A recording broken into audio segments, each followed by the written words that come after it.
This is lecture number 3 as far as the basics of physiological psychology. So what I want to go over here is the problem that's actually on the sheet there. It says 100 and then it's got a plus sign and then it says 25 equals. Do you know what the answer to that is? Of course you do. You know it's 125. What I want to take you through though are how this is actually processed by the brain. What are the steps that are actually involved here? So let's see if we can actually go through this just a little bit. First, what is the first step when you try to answer that question? Well, the first step is you have to perceive the stimulus. So the light from the 100 and the 25 go into your eyes, correct? They go into your retina. So the first step is you have to be able to see the stimulus. The stimulus comes into your eyes, and basically, when it comes into your eyes, it comes into the retina. The retina have specific cells in them, the rods and cones. And what the retina does, the rods and cones, for step number 2, is they transform the energy. I'm not thinking of quite the right word here, but they basically transform that energy into electrochemical impulses. So step number 2 is the rods and cones basically transform the energy into electrochemical impulses, and those impulses basically go from your rods and cones in your eyes. They basically start going back into your brain. They go from what we call sensory neurons. These are neurons with the first neuron that's maybe right behind your rods and cones. These are sensory neurons. They basically go from these sensory neurons all the way up to the brain. And they basically do this, and then when the information gets to your brain, you basically have your brain convert that energy and you have perception. So you can actually understand, you perceive what those stimulus are.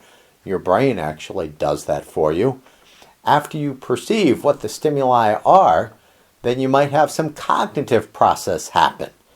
So you might remember that that plus sign actually says you should add these things. So you do some cognitive processing with it. You see the 1 and the 0, 0, and you know what those symbols mean. And then you might do some mental arithmetic there. So there's this whole perception and then the cognitive activity that happens.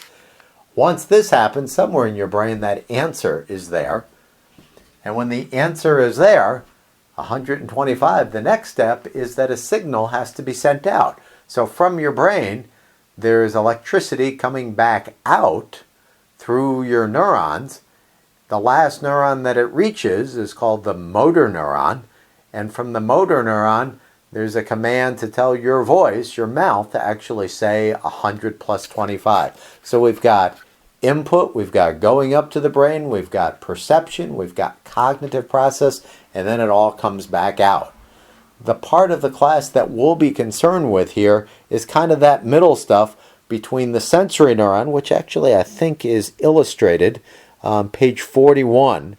39 and 41 have some useful pictures. There's neurons going up. The first neuron is called the sensory one, and then the last neuron out is called the motor neuron. And there's neurons all the way in between them and all the way up in your brain, many different types, and that's the information we're going to be concerned about. Specifically, if we continue on with the outline here, a neuron has 3 parts to it, and you need to generally know the 3 parts. The first part of the neuron is called, we'll get there, is called the dendrites. The dendrites basically collect electrical information. So when light goes in your rods and cones, it's converted into electrical energy, and it's the sensory neuron that basically collects that in the dendrites. So the dendrites collect the electrical information, and what they basically do is they summate that electrical information in the cell body. They summate the electrical information in the cell body. If there's enough electrical information to pass what we call the threshold in the cell body, then from the cell body a signal will be sent. It'll be sent down the axon, but only if you have enough energy. That signal is called an action potential. That signal will go down to the end of the axon, and from the end of the axon, when the signal gets to the end of the axon, the electricity, if things are working right, it'll lead to the release of neurotransmitters. these neurotransmitters will be released, and they will cross what's called the synapse, and these neurotransmitters will bind at the other side at the next neuron at the dendrites, and hopefully another electrical impulse will start there. So when we talk about neuronal communication, we basically have these neurons collecting electricity and then sending out chemicals. So you should know that as far as the general steps. Let's see what else I put there. Dendritic arborization, page 41. Very interesting if you look at that picture there in the cerebellum. Remember what the cerebellum does? Movement behavior and walking. So if you look very closely at that, we actually would call that dendritic arborization. All sorts of neurons kind of expanding, maybe to really help behavior out in a major way. So if you have lots of dendrites, that could be considered a good thing. So hopefully from this particular presentation, you've got a general overview of what's happening in the brain. The purpose of this was to kind of illustrate that when we look at something, that signal comes to our eyes, the rods and cones in our retina, and then from that, it's actually transformed into electrochemical energy.